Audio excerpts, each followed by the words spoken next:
Tonight, on an extended edition of Reporting Scotland. Red alert. Heavy snow sweeps across Scotland with whiteout conditions and people told to get home and stay there. It's scary, isn't it? I've never seen snow like this. Well, the weather's the weather. We're in Scotland, so it's how you dress for it that matters, I think. Shut down. Roads, trains and planes have been affected, with many services cancelled or delayed as the worst of the weather hits. Joy for school pupils as 1,600 schools are closed across the red weather warning area. And I'll be in the Borders with the latest on how they've been battling the blizzards and snowdrifts to keep the roads open. Also in the programme. A teenage driver is jailed for 4 years for killing a grandmother while racing at 140 miles an hour. And with the gap between Rangers and Celtic narrowing, is there now a genuine title race?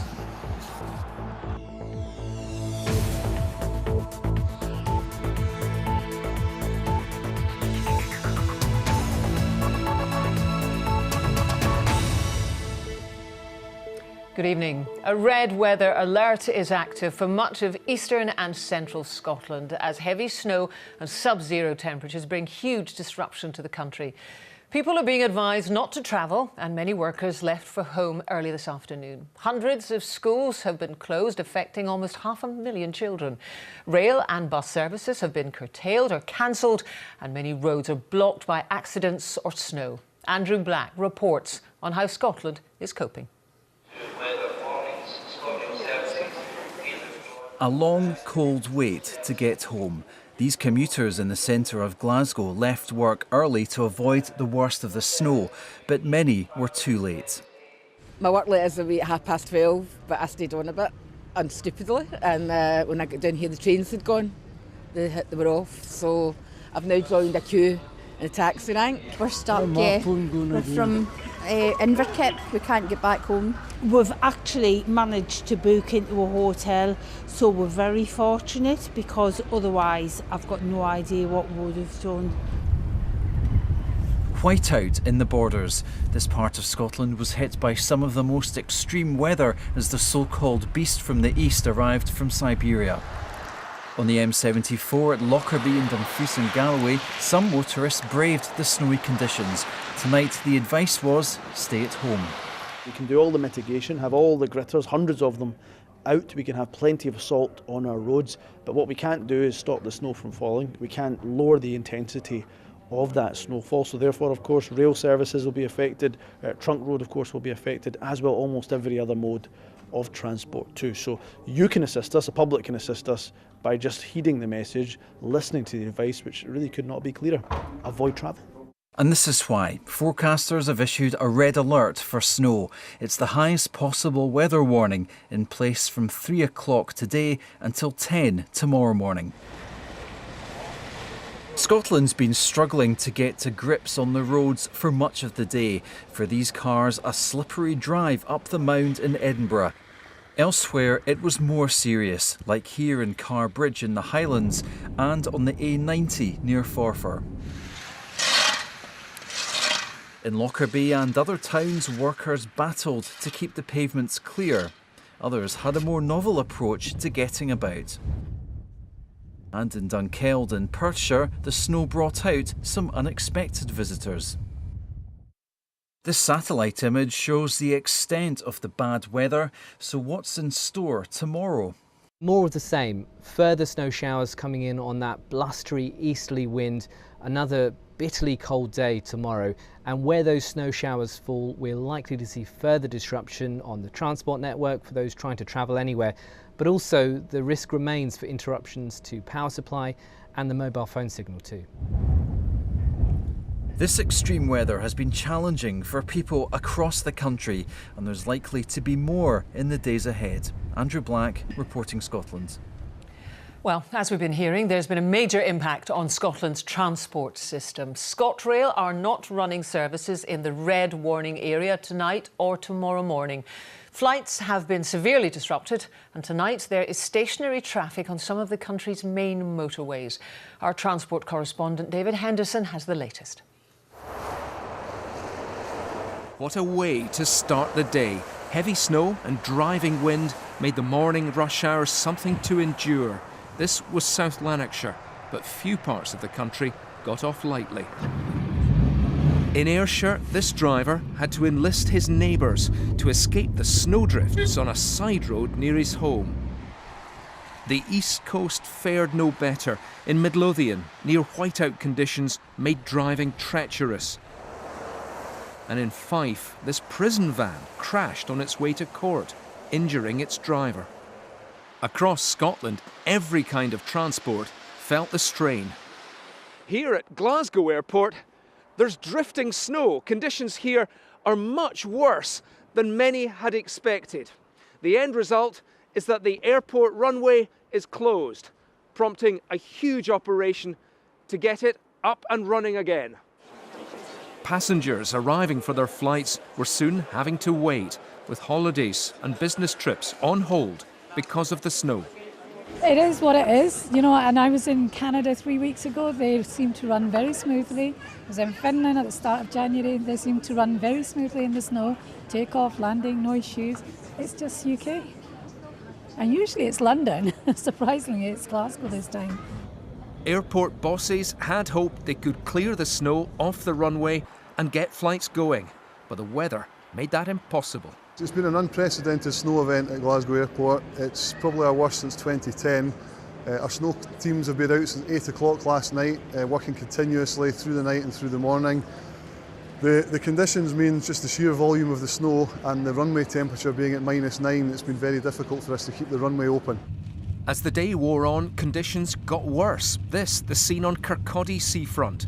It prompted the Met Office to issue a red warning of life-threatening weather through the Central Belt. Soon, bus services were cancelled for safety reasons, leaving some passengers struggling to get home. ScotRail too urged passengers to head home early. No services will run in affected areas till tomorrow morning. We spend millions of pounds making Scotland's railway resilient to winter weather. We have snow ploughs, we have chainsaw gangs, we maintain the trains differently in the winter compared to the other seasons. We fit couplers with snow socks and snow horns. We've got a lot of infrastructure here in Scotland to enable us to provide a resilient railway, which is one reason why Scotland's railway normally performs better in the winter than perhaps some other railways south of the border. Tonight, most people seem to have heeded the advice to play it safe, but the red warning's in place until tomorrow, so there could be more trouble ahead. David Henderson reporting Scotland. Well, one of the roads worst affected is the M80 that's heading north out of Glasgow. Michael Blair is stuck just north of Cumbernauld. He's trying to get to Kirkmichael in Perthshire, and we can join him through Skype. It's a rotten night for you. Michael, thank you for joining us. How long have you been there? I popped into Old Inn, get fuel on the way up, and that was about 2:30. I got about 100, maybe half a mile past there, and it just stopped. Oh. So it's around 2:30 this afternoon. What are conditions like around you? Well, at the moment, there's a lot of action going on the southbound side. We've got lots of gritters and a variety of lorries going in the wrong direction, if you see what I mean. Yes. Going up the southbound way. We're seeing just an ambulance with police escort heading down the southbound way. We moved, about 20 minutes ago, we moved about maybe 100 yards, and then we've stopped again, and that's that. We're actually just opposite the Ward Park Studios, looking to the left. That's on the left-hand side. That's where we're stuck at the moment. There's a lot of activity on the southbound side, but not very much happening on the northbound. How cold are you? Do you have enough fuel? Do you have food? Well, luckily, I popped in to get fuel, thank God, because I forgot to get it in Glasgow before I left, and I'm thinking, oh my God, where am I going to get fuel? So I've just popped into Old Inns. At that point, the traffic was moving, 20, 30 miles an hour. It was fine. By the time I came out of there and moved up the road a little bit, that was us stuck. So I've had the car on and off, keeping it warm. I've got a couple of Mars bars. I'm hoping to keep it at 2 for a wee while before I have to get into them. But the snow is coming in really heavy showers.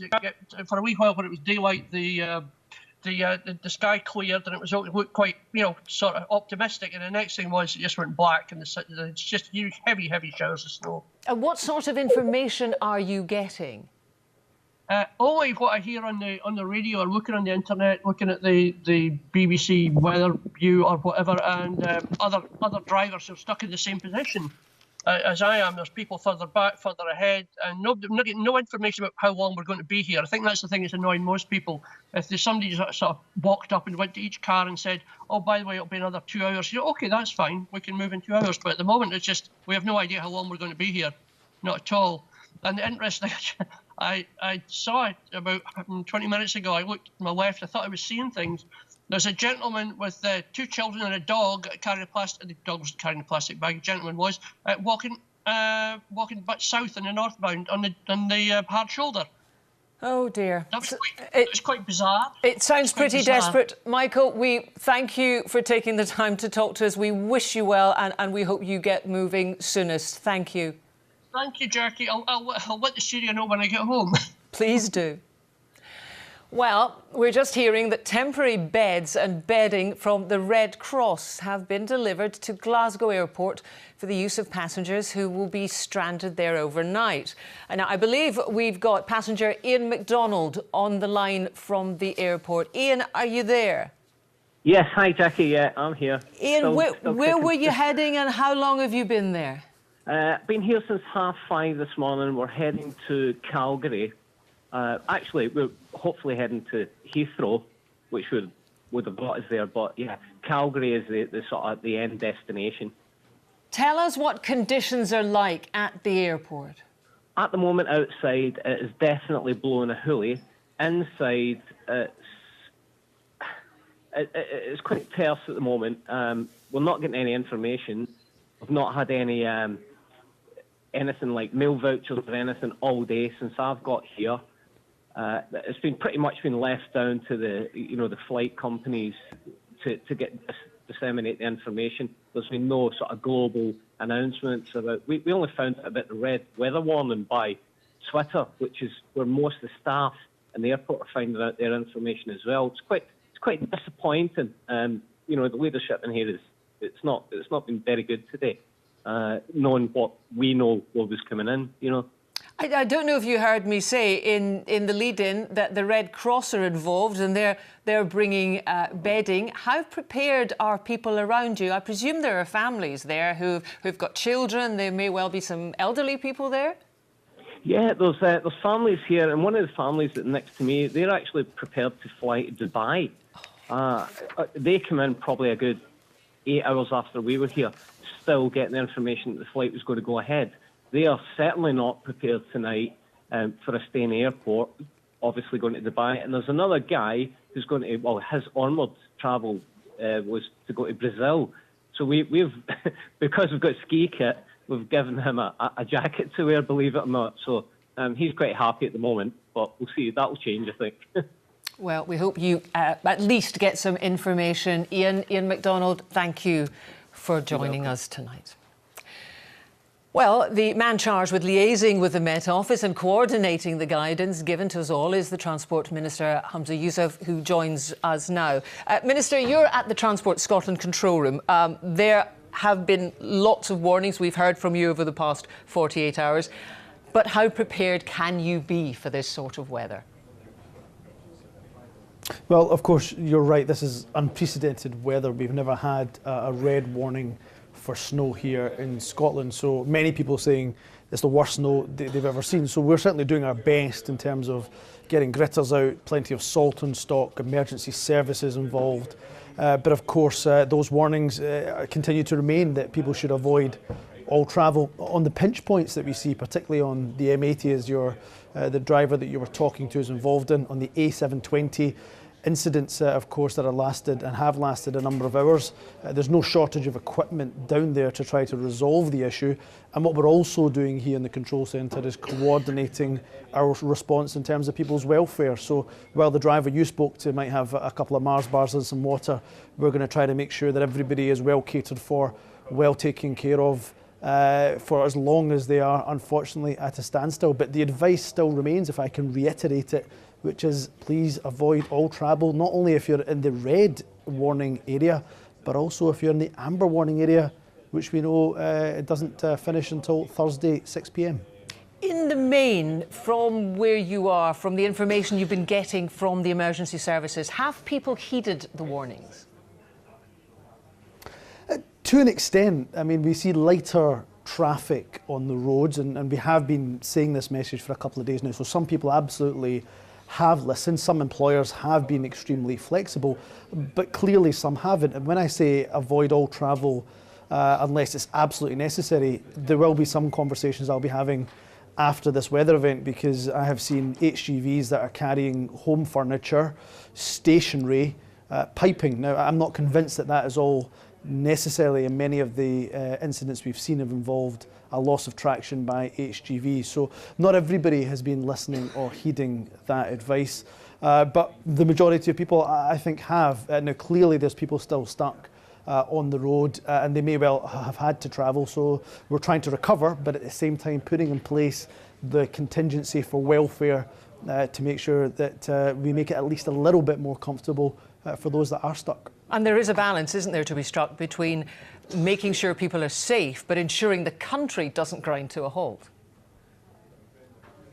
Yes, absolutely, without doubt, and that's something we're very, very mindful of. But really, people's welfare now, as the dark skies, as the night has come over us, the temperatures are going to drop, and we've got to make sure that we're doing everything we can from a welfare perspective. So we know about Glasgow Airport. I will look into the meal vouchers, actually, because I was of the understanding that meal vouchers were being provided for people. We have a number of third sector organisations looking at the welfare, for example, for the homeless across the country in very severe weather, and then also looking at the welfare for those that are stuck in various parts of the trunk road network. So it's a dual strategy: recover as best we possibly can, and it's not easy. On the M80 we've got an incline, non-stop blizzard conditions, but recover on the one hand and take care of people's welfare on the other, and that is the strategy well into the evening.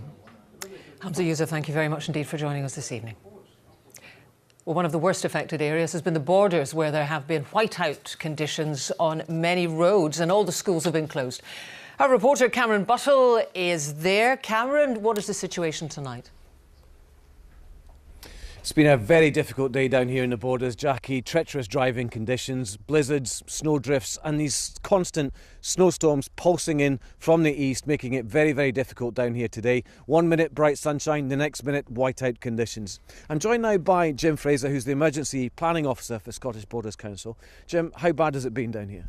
It's been a very challenging day for us today. We've worked very hard all day to keep the borders roads open, but unfortunately at times the snowdrifts have come in behind us and closed these roads back off again. So it's been very challenging, and we expect it to be challenging overnight as well. And you've had difficulty with people not heeding those warnings? Sadly we have. We've had a number of vehicles that have been trapped on our main arterial routes today, the A1, the A60 and the A7, and people have just not heeded the notice that they were given to please not travel, and that causes major problems for us trying to get these roads open again.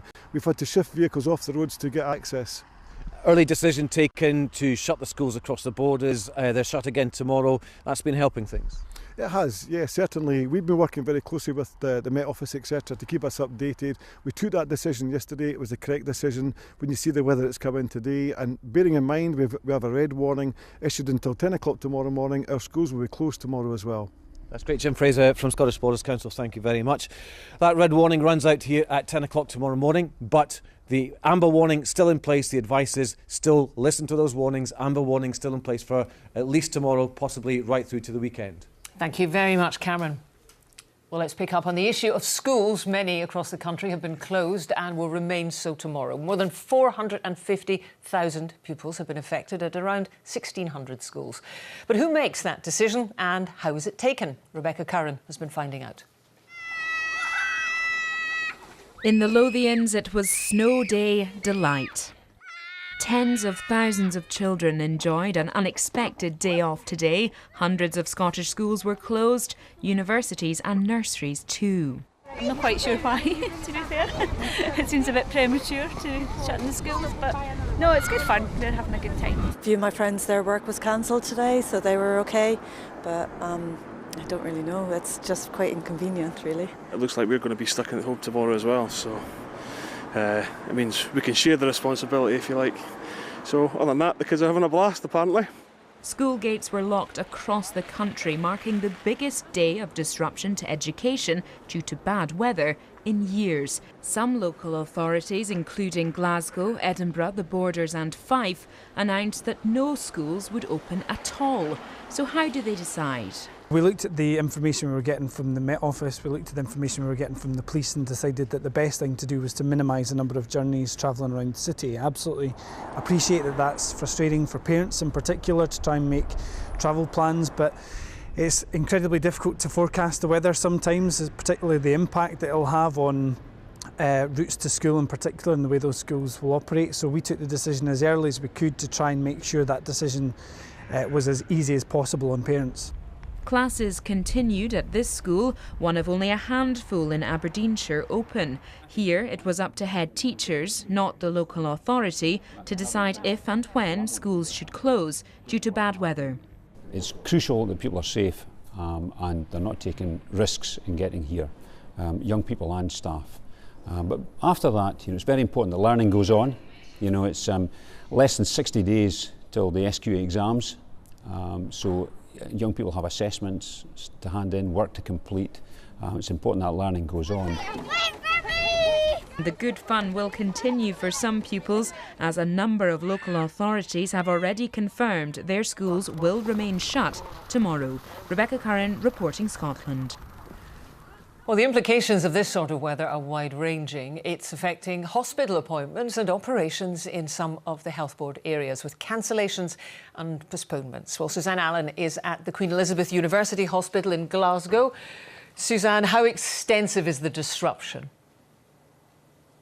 Well, pretty extensive here, Jackie. This is normally one of the busiest hospitals in Scotland. Tonight, obviously, it's not. Tomorrow, there will be no planned operations or outpatient appointments here. So what does that mean? Well, if you were coming in for, say, a hip replacement or knee replacement, that will now not go ahead. Similarly, if you were coming for an outpatient appointment, say, to get your hearing checked at audiology, that is cancelled too. It won't, though, affect your GP appointment. So if you're going to see a doctor tomorrow, give them a call and see if that appointment is still on. There are other services affected here, though. Scotland's West of Scotland breast screening mobile unit. The services are cancelled in Motherwell, Wishaw, Barrhead, Renfrew, Paisley, Erskine and Easterhouse. Now, it's a similar situation in NHS Borders. Borders General Hospital, no planned operations, no outpatient appointments. And their community units, all the outpatient appointments are shut there as well. NHS Lanarkshire cancelled all outpatient clinics and treatment room appointments. That's till 10 o'clock tomorrow morning. NHS Lothian and Tayside also cancelled some planned operations today, but they say they're keeping an eye out for the weather tomorrow, so do check with them. Forth Valley and Fife, well, they say it's been pretty much business as usual for them, except for a few clinic cancellations in Fife.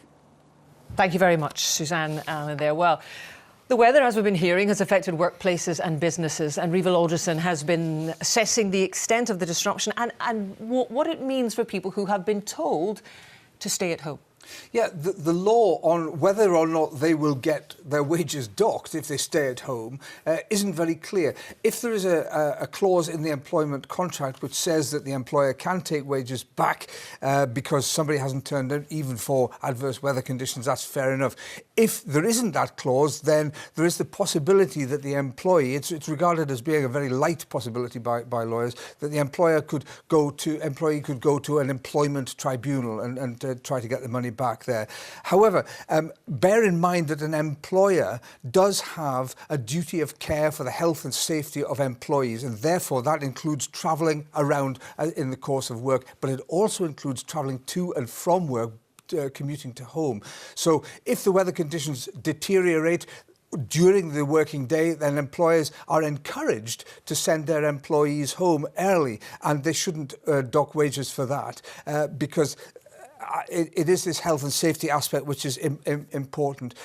One final thing, employers are encouraged to let staff work from home where that is practicable and possible when the weather is bad like this. We can't do it, unfortunately. No, we cannot. Thank you very much, Rival. And we'll have more on the impact of the weather later in the programme. And in the meantime, you can keep up with the latest by clicking on the BBC Scotland News website.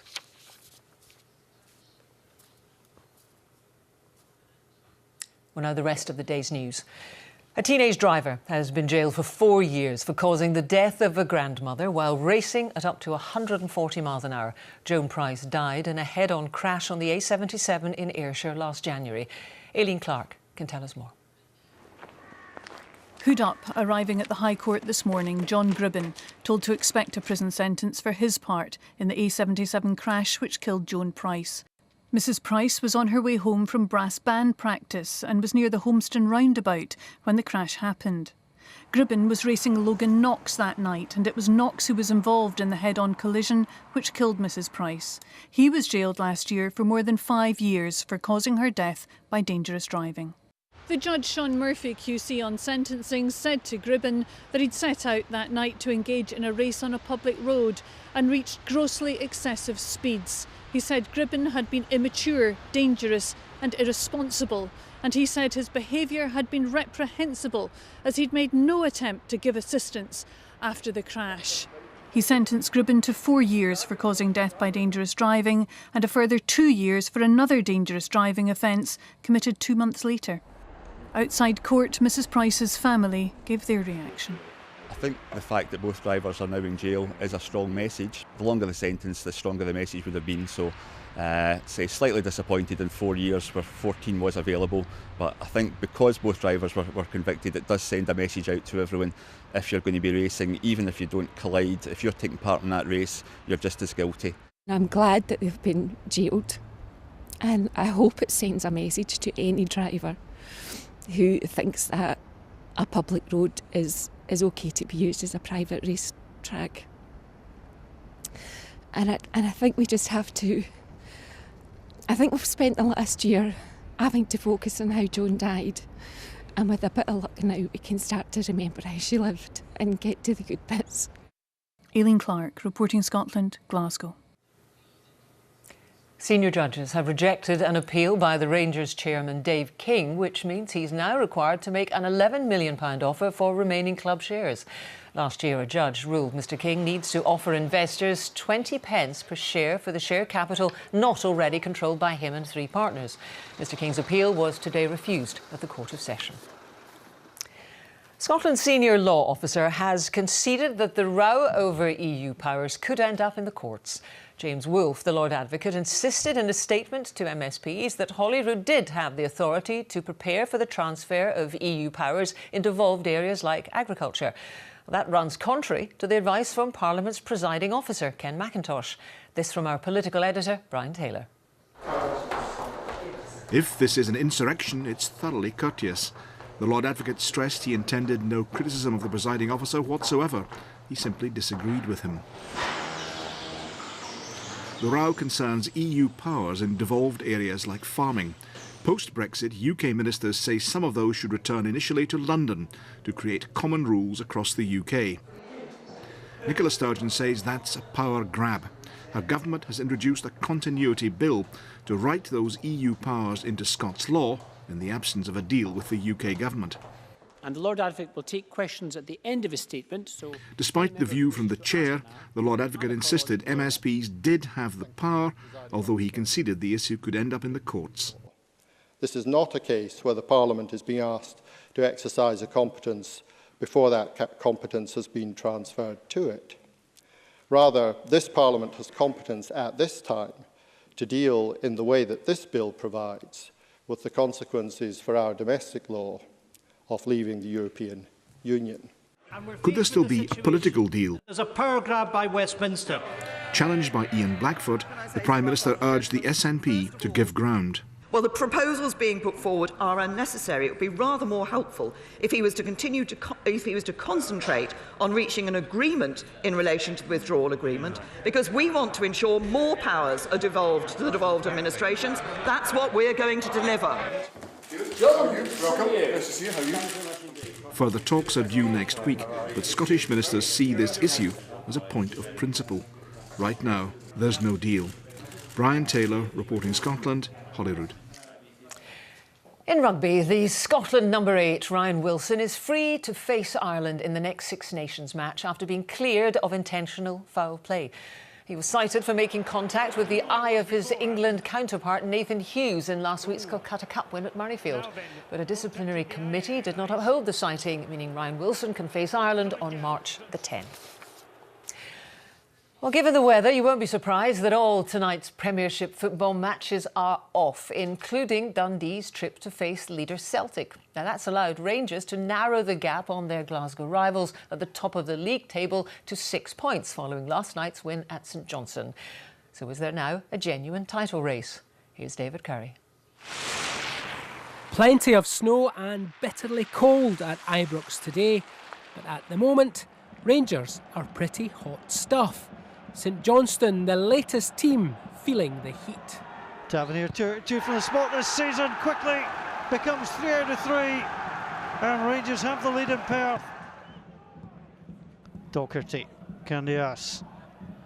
Docherty, oh, there's a great run from Windass! And Goss up and down, 3-0 Rangers, Sean Goss the goal scorer. Tavernier in amongst Morelos! That's clever! Rangers hit 4 in Perth. Thumbs up from Rangers manager Graham Murty. His team are now the Premiership's top scorers with 59 goals, and 4 consecutive league wins takes them to within 6 points of Celtic. Raising the prospect of a title challenge? Perhaps. I think we have to be realistic as well. Celtic have a game in hand against Dundee, which, you know, the form at Parkhead's been excellent in the last couple of years, and you know, I obviously get into the Old Firm game in a couple of weeks, getting a little bit ahead of ourselves. They'll go in there with a lot of confidence, particularly after the second half performance at Parkhead just before the winter break. So when you marry it all up, the form they're in at the moment, they're going to that with confidence. But listen, you have to be realistic as well. It was still a tall order to overturn the points tally. Rangers' next match in the Premiership is here at Ibrox. It's a week on Sunday, and hopefully the surrounding area will have defrosted by then. It's against the league leader Celtic, and after that perhaps we'll know whether Rangers can mount a serious title challenge this season. David Curry, reporting Scotland, Ibrox. Well, back to tonight's main story from what we saw from David, and the major disruption caused by one of the most extreme periods of Arctic weather to hit Scotland in years. A red do not travel alert for much of the country remains in force until 10 o'clock tomorrow morning. As we've been hearing, flights, trains and many bus services in affected areas have stopped. Hundreds of schools are closed. Many will stay closed tomorrow. Well, our reporter Andrew Anderson is at the Transport Scotland control room.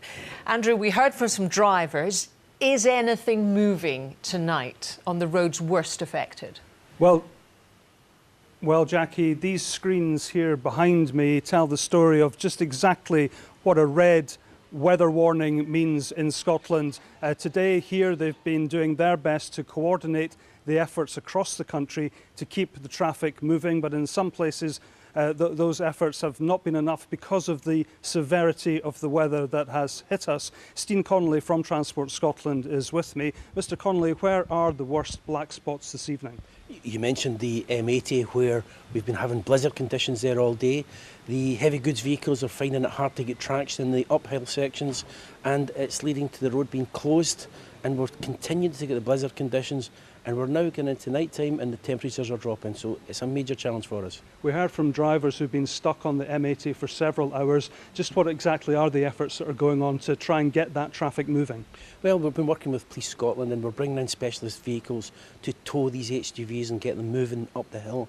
And we're also getting gritters coming down the road against the traffic, turning round so that they can grit and plough in front of the vehicle. So we'll continue to work right through the night. We've got over 200 gritters out, the full fleet out working tonight. We've got this red warning out from the Met Office that continues right through till tomorrow morning. And the amber warning continues right through to tomorrow night. So we've still got a major challenge. Things were bad enough today, but as you mentioned, temperatures falling even further overnight. Could it be worse tomorrow morning? Well, we've got the red warning right through the night, and we're seeing blizzard conditions, and that will continue. So our message is the same as we had yesterday, and maybe looking at what happened today, people will take more of a warning of it. Our message is avoid travel on the road. it is a problem. If you go out there, you are putting yourself at risk and putting others at risk. Stephen Connolly, thank you very much indeed. So many gritters, dozens, scores of gritters out again tonight to try and keep the roads open. But you heard it there from Mr Connolly. If you don't have to travel, take the warning seriously, stay at home. Thank you very much, Andrew Anderson there. Well, let's go back to Cameron Buttle in the Borders. Cameron, you've covered lots of snow events like this, but in recent years, how does this compare? Well, I have to say, I think even though we knew this snow was coming and the red warning was issued relatively early, I think people down here were still quite surprised about the severity of it all. And there has been that difficulty of the storms, the lull in between the storms, where 1 minute it looks like it's all over, and then the next minute it is literally whiteout conditions. I was very surprised about how bad it was in the A68, one of the main routes through the Borders. It was compacted, snow right down to the bottom. The gritters weren't shifting it. Another problem, of course, they've had here is people ignoring those warnings. Even though we hear all about them, there being a lot of anger here at Scottish Borders Council because people are ignoring those warnings. They're having to send emergency personnel and gritters in to get people out. And that means, of course, the gritters aren't out on the roads clearing them. Thank you very much, Cameron Buttle. Well, let's take a detailed look at the forecast. Christopher. Jackie, thank you. Hello there, good evening to you. Well, a spell of extreme weather is with us at the moment, and it's here to stay tonight and through the day tomorrow. You can see on the snow radar the number of showers we've had piling in from the North Sea, some really heavy ones through central and southern Scotland.